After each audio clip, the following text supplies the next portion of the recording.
I never would have guessed the reason why Sakamoto always uses a gun was thanks to him having an injury on his wrist. That's... wow. It was something that was always in our face. And honestly, I thought it was just the style of Sakamoto. Even though he constantly worked with, Gintoki, Takasugi, and Katsura, I thought it was more of Sakamoto's style to use a gun. I never really put too much thought into it of why he didn't use a sword. Instead, he used a gun. This episode reveals that. And the reason for it is because in the past, Sakamoto, when he was in a war, the war we all know about, and I hope one day we have like a full-on arc just focusing on the war with Gintoki, Takasugi, Katsura, and also Sakamoto. Hopefully there's an arc focus on that. But amongst it though, when the war was going on, Sakamoto saw an injured soldier, and he was helping out the injured soldier, and he was carrying him back, and then he got his injury. His arm got completely fucked up, and because of that, he was never able to use a knife or a sword ever again, which is why he took up a gun instead. And that is such an interesting way to kind of dive into why he uses a gun instead of a sword, because when you think of a samurai, in all honesty, I think of, a samurai sword, a katana. That's something when I think of when I think of a samurai. And when I think of a samurai, I don't picture someone like Sakamoto, someone that's a space pirate, someone that uses a gun. And so that's interesting. I really like how Gorilla Sensei went into that and dived into Sakamoto, letting us know why he uses a gun and why he doesn't use a sword. And it just makes me kind of curious. I mean, Takasugi called him the dragon. That's what he even said. But on top of that, though, we have never seen this man use a sword, and he can't use a sword now because his, entire hand and arm got fucked up. So does this mean that maybe Sakamoto could be stronger than a lot of the others? I mean, could he be very, very strong? Because, since his entire arm was fucked up and he can't hold a sword, could he be ridiculously powerful? I mean, what would happen if Sakamoto had his, arm completely fixed where he can actually hold a sword? What type of crazy strength would this man have? I'm very curious about that because, just finding out that his arm was fucked up and all that and he can't hold a sword, it makes me curious on how strong he was. So, I'm serious right now. We really need a flashback. We really need a flashback arc focusing on that entire war. We really do. That's something I would really love to see. I don't know if we'll ever get that, but I would love to see a flashback arc focusing on that, focusing on Sakamoto and how he used to fight with a sword instead of a gun. That's something I'm really interested in. Hopefully one day we get to see something like this, maybe in a movie, OVA, an entire arc, in Gintama's manga, and then eventually adapted into the anime. Hopefully something like that, because that definitely has me curious. So, besides all of that, though, this episode, even though you can kind of say it's a Sakamoto episode, it's actually a Nobunobu episode. It's focusing on him as the Shogun, and also how he's going through his own little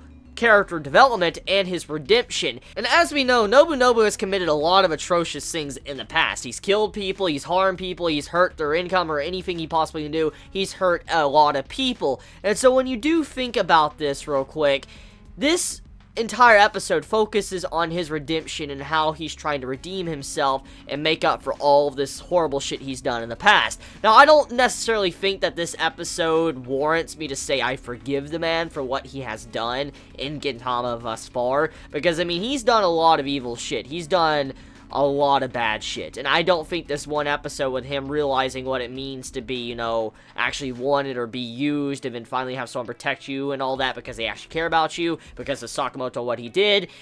Just because of all this, I don't think that's enough to give redemption to this man, Nobunobu. I don't think him stepping up to the plate and saving Sakamoto is enough for me to say this man is forgiven, because he's done way too much. So, honestly, I hope, he continues to go through this. This isn't the last time we see, Nobunobu dived into as a character, see him going through this crisis, realizing what he's done wrong. I would like to see him actually become a very decent character. This isn't the first time that we've seen a villain in Gintama actually get developed in a way to where they become a good guy, or they go through their own redemption arc. This is not the first time, and judging by what we've seen in the past with previous characters that have been villains and turned to good guys, it's been relatively good writing. I've actually been very satisfied with some of the villains that turn into good guys because of the way Gorilla Sensei wrote those those scenes. So I'm willing to bet that if it's written in a certain way, I could probably accept Nobunobu and say, you know what, I kind of forgive you. You've done some atrocious shit, but I probably can forgive you because of all the things that's going on. We'll see where it goes, though. Hopefully this isn't the last time we see Nobunobu in this development, though, because it would be honestly wasted if, you know, we don't see it again, because honestly, I don't think this episode is enough for him to be a good guy. Anyways, though, talking about the overall episode, it was funny here and there. There was some comedy throughout this episode, which is something I would like to see. I mean, I like the serious stuff, but sometimes I do miss that comedy. And so, the comedy in this episode, I missed. I had a really good time actually seeing some of the comedy moments between the characters, especially when Nobunobu was looking at Sakamoto and was like, is this man a fool, or is this a big man? Like, is this a really good man, or is he a fool? And he was constantly questioning back and forth what this man is, and then Mutsu came in and just started slamming him up against the fucking people. That shit was so good. And then the one scene when they were crawling on near the roof and all that, on top of the big pipe, and you see how they're crawling and shit, and Sakamoto is in front of Mutsu, and Mutsu is in front of Nobunobu. Sakamoto was like, oh, what are you doing? You haven't talked for a while. You've been staring at Mutsu's ass? And then, that shit was fucking great, dude. Hit this man fucking off. Then finally, when Sakamoto came behind Mutsu, he's like, okay, I guess I'll be the one to stare at Mutsu's ass now, but she kicked this man off. That shit is fucking hilarious. Now, I know not many might care for that scene, but that was just funny. I mean, Mutsu scenes, I love those scenes, because honestly, we don't get enough Mutsu. We really do not get enough of her as a character. That's kind of how I feel about Katsura. You know, how this character, when he's on screen, I love Katsura, because he barely gets a lot of screen time. He's always on standby. In last week's episode, I was just jumping for joy seeing a Katsura episode. And the same can be said for Mutsu. Mutsu's another character that I feel deserves more screen time, and she hasn't gotten it a lot compared to other characters. So seeing another episode with her kind of in the spotlight, getting to see how she's interacting with Sakamoto and Nobunobu, I truly appreciate that, and I'm just satisfied with this episode for adding in some comedy with that, but also keeping it serious too. So yeah, episode overall was a very enjoyable episode.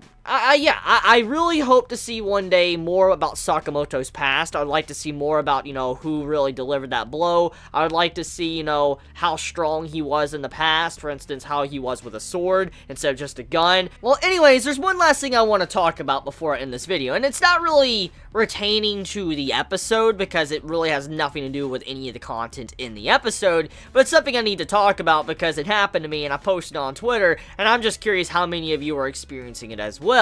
So, when Gintama came out on Crunchyroll, like, it came out at, fucking, like, 1:35, yeah, 1:35 my time, that's the time it comes out. Well, I was sitting there on Crunchyroll waiting for the episode to come out and all that, and, you know, usually there's a timer. When it hits 0, the episode pops up. Sometimes Crunchyroll tends to not have the subtitles instantly up. Sometimes it may take 30 seconds to a minute for the subtitles to appear. So I waited about a minute, and after, you know, it came out because I didn't see subtitles, and then I started watching. As soon as I started watching it, there was Italian subs. I'm not even fucking shitting you. There was Italian subtitles. I'm like, okay, don't get me wrong. I appreciate it, Crunchyroll. I mean, but I can't read Italian. I can't read this. And I need to ask, how many of you were experiencing the exact same problem as I was when I tried to watch Gintama on Crunchyroll today? I mean, seriously, the Italian subtitles were there for like 30 minutes to 40 plus minutes sitting there on Crunchyroll, and I mean, I'm like, what the fuck? They're not changing. And I thought there was something wrong with my settings. It wasn't my settings or anything like that. It was just eventually that it changed back over to English, and I'm like, okay. So I'm just curious, how many of you are experiencing that problem with Crunchyroll? If you watched it on Crunchyroll, how many of you are experiencing that? But anyways, you all have a wonderful day or night wherever you live. Please be safe. Chibi out.